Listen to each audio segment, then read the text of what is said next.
una de las líneas que nos planteamos desde esta delegación era la difusión, la recopilación y el estudio de los hechos acontecidos en este periodo tan trágico de la historia de España, en este golpe militar que hubo y posterior represión franquista durante tantos y tantos largos años, y era una de las líneas que se marcó desde esta delegación, donde lo teníamos muy claro. Había mucho material que los historiadores de esta provincia pues tenían guardado durante tanto tiempo y teníamos que darle difusión. Y era una de las líneas fundamentales. Si bien se han presentado bastantes libros durante esta legislatura y esperamos que se sigan presentando en legislaturas futuras, siempre ha habido libros, la mayoría de ellos han coincidido con la represión, es decir, después del golpe militar y la represión franquista, los asesinatos y las condenas. El libro que nos trae hoy, que tengo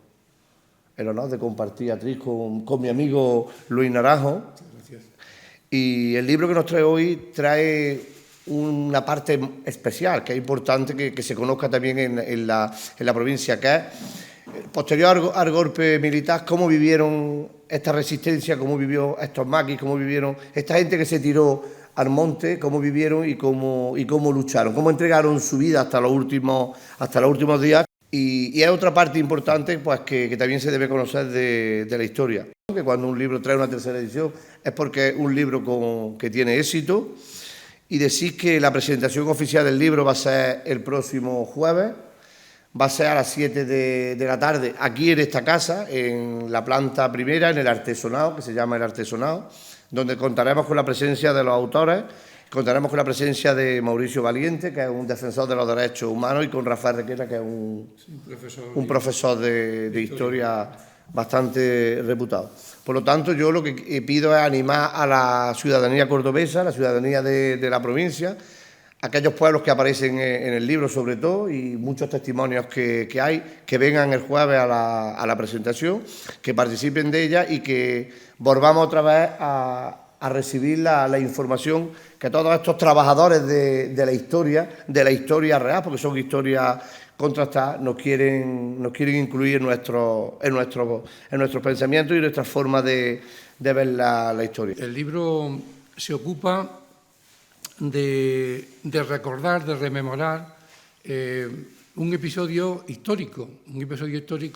muy desconocido dentro del olvido general del periodo franquista por la ciudadanía cordobesa, que fue la ocupación de todas las sierras que están próximas, entre Villaviciosa, Córdoba, todo lo que es, digamos, la Sierra Morena cordobesa de la provincia, limítrofe con Jaén y con Sevilla, de más de 100 hombres armados, de 100 guerrilleros. También hubo mujeres, como en este caso, María Josefa López, y otras mujeres también que estuvieron con las armas en la mano,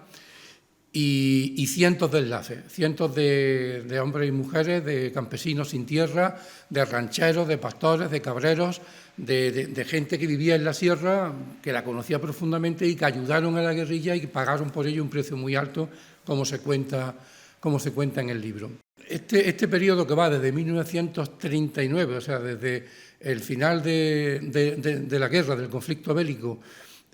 hasta 1951, donde muere el último guerrillero, que también aparece en el libro, Félix Ramillos, aquí en Almodóvar, en lo que es las Mesas Altas, un lugar paradisiaco, pero que se llenó de sangre como en tantas ocasiones. Entonces, son más de 10 años, más de una década. El libro se articula en torno a 3 momentos claves. Uno de ellos, 3 momentos claves que tienen peso histórico y que suceden muy cerca de Córdoba. Uno de ellos es el nacimiento de la tercera agrupación guerrillera. La tercera agrupación guerrillera nace muy cerca de Córdoba, muy cerca de Santa María de la Sierra, en torno a lo que se llama el Coto de la Porrá, lo que sería hoy la finca de Val de las Huertas, muy cerca del pico de Castripicón y del río Guadiato. Y ahí, en septiembre del 45, hay una asamblea de más de 60 guerrilleros, donde Mario de la Rosa, un maestro de Inicio Tellez, un maestro del PC, que estaba en el Comité Central de Madrid, impulsa, junto con guerrilleros de la zona, como los hermanos Cornelio, impulsa la creación de la tercera agrupación guerrillera dentro del Ejército del Sur. Esta tercera agrupación guerrillera llegó a tener más de 100 hombres armados y ocupaba un territorio que iba desde el norte de la provincia de Córdoba y al sur de Badajoz hasta las zonas limítrofes, como digo, de Jaén y de Sevilla. Pero dentro de esta tercera agrupación guerrillera hay un núcleo fundamental que es su Estado Mayor. Hay que tener en cuenta que en este periodo había una articulación, digamos, militar de la guerrilla. El Estado Mayor era el nombre que se le daba a la partida guerrillera que mandaba y comandaba al resto de las partidas. Llegó a mandar a más de unas 12 o 13 partidas guerrilleras, más de 60 hombres, y este Estado Mayor de la tercera agrupación guerrillera es el que sucumbe, y a eso se dedica buena parte del libro, el 11 de junio de 1947 en el Barranco de la Huesa. El Barranco de la Huesa es un paraje también precioso, de un altísimo valor ambiental, que está situado muy cerca de Córdoba, pasando el río Guadiato y muy cerca de Santa María de Trasierra. Entonces, en este paraje, el 11 de junio del 47, los miembros de este Estado Mayor sucumben al ser rodeados por más de 60 guardias civiles a la orden del capitán Tamayo y mueren todos, excepto uno, José Merino Campos, que es detenido vivo y que después parece ser que colaboró, por eso si podían lo detenían con vida para obligarlo, torturarlo y obligarlo mediante presiones y amenazas, pero también perdonándole ciertas cosas, incluso dándole dádivas, a colaborar con la Guardia Civil. De manera que este día, esta madrugada del 11 de junio del 47, pues como se aparece en el libro, mueren auténticos líderes, como es Julián Caballero Vacas, que fue alcalde de Villanueva de Córdoba tras el Frente Popular, en el periodo que hay inmediatamente anterior a la guerra, a partir de febrero del 36, como María Josefa López, que era una intelectual que dio clases, aunque no tenía título oficial, pero eso en aquel momento era un intelectual que representó a las mujeres cordobesas en Valencia en el Congreso Internacional de Mujeres Antifascistas, como Librado Pérez, Jorge Clavijo y Ángel Moreno. Los 5 sucumbieron esa madrugada. Y a partir de ahí se tiene lugar el hundimiento de la guerrilla. Por eso es muy importante, desde el punto de vista histórico, puramente histórico, este hecho de la muerte por delación de otro guerrillero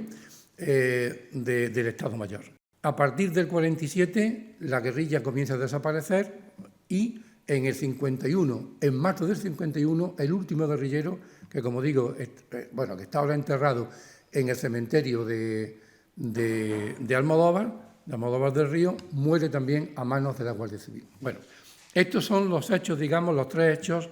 que articulan el libro. Nacimiento de la tercera agrupación, declive y muerte del Estado Mayor y muerte del último guerrillero en la zona de Almodóvar. Para presentar esto, el libro fundamentalmente lo que hace es analizar, estudiar y recoger testimonios de la vida cotidiana en la sierra. Yo creo que el valor más importante del libro, más que puramente histórico, porque ahí tenemos al maestro Francisco Moreno Gómez, que en este campo de lo puramente histórico es insuperable, el valor del libro es que lo que intentamos es hablar de la vida cotidiana, de cómo la guerrilla vivía el día a día en la sierra, cómo se relacionaba con los enlaces. Hubo cientos de enlaces. Por ejemplo, aquí en La Huesa son detenidos y se destroza la vida completamente la familia Cobos Reina. Juan Cobos, que era el padre de Jaén, que tiene allí, alquila aquello, tiene cabras, tiene ovejas, era un importante apoyo de la guerrilla. Todas las familias detenidas el mismo 11 de junio son, torturados in situ y después encarcelados durante años. Nunca volvieron a La Huesa y el ganado que tenían lo recogieron unos familiares poco más tarde. Por tanto, la vida de los enlaces es muy importante y, el fin de los enlaces es también el fin de la guerrilla. A través de testimonios donde hablan pastores, mujeres, rancheras, cabreros, piconeros, que era importantísimo y ayudaron mucho a la guerrilla, pues se va tejiendo la vida cotidiana. ¿Cómo se relacionaban con el agua, con las fuentes de alimentación, quién les surtía de alimento, dónde dormían, cuándo iban a los pueblos, cómo, por ejemplo, pasaban los puertos de montaña, en una sierra que era totalmente distinta a la de ahora, y eso en el libro aparece con toda claridad, nos interesa mucho marcarlo. Una sierra abierta, no había mallas, no había, digamos, lindes cerrados entre fincas, eran grandes latifundios completamente abiertos, una sierra transitada, donde había camino. En el libro detallamos toda la antigua vía pecuaria que iba de Villaviciosa a Córdoba, finca por finca, porque esta vía pecuaria es la que los guerrilleros usaban para desplazarse de un lugar a otro. Una sierra, como digo, abierta, transitada, y una sierra habitada, donde en cada finca había decenas de familias. Hoy está desierta la sierra, que vivían de lo que daba la tierra, que conocían perfectamente Sierra Morena y, como digo, eran los ojos y la mirada y las manos de la guerrilla. Este es, por tanto, el marco del libro. El marco natural, el marco social, los hechos históricos, y sobre eso hemos construido varios itinerarios con un mapa. Hay varios mapas en el libro, uno bastante grande, desplegable, donde aparece, digamos, todos los hitos que van apareciendo en el libro. La anterior edición de este libro sirvió de base a lo que es actualmente el sendero guerrillero de Santa María de Trasierra. Hay paneles, hay atriles, todos están reflejados en el libro, están señalados y recogidos en el libro, de manera que el lector interesado puede recorrer con seguridad todo lo que se cuenta siguiendo los 4 senderos que aparecen en el libro, bien en coche, en bicicleta o andando, como prefieran. En el libro también aparece el punto exacto donde se supone, por los testimonios que tenemos, que mataron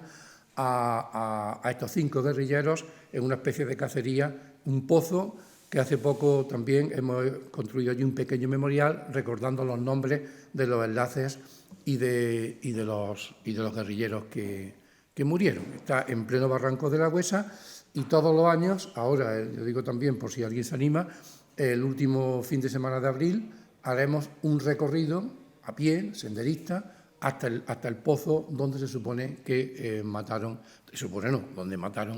a estos guerrilleros. Uno de los testimonios más valiosos es el del hijo de Julián Caballero Vacas, que era el jefe de la guerrilla y, como ha dicho el alcalde, que es Ernesto Caballero, muy conocido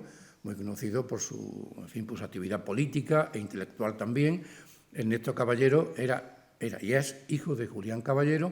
y hay un testimonio, entre otros, absolutamente emocionante, lúcido y completo, de su vivencia como pequeño, como hijo, que tenía entonces 12 años, cuando le llega la noticia de la muerte del padre y lo ve muerto, machacado a golpes en el cementerio de Villanueva de Córdoba.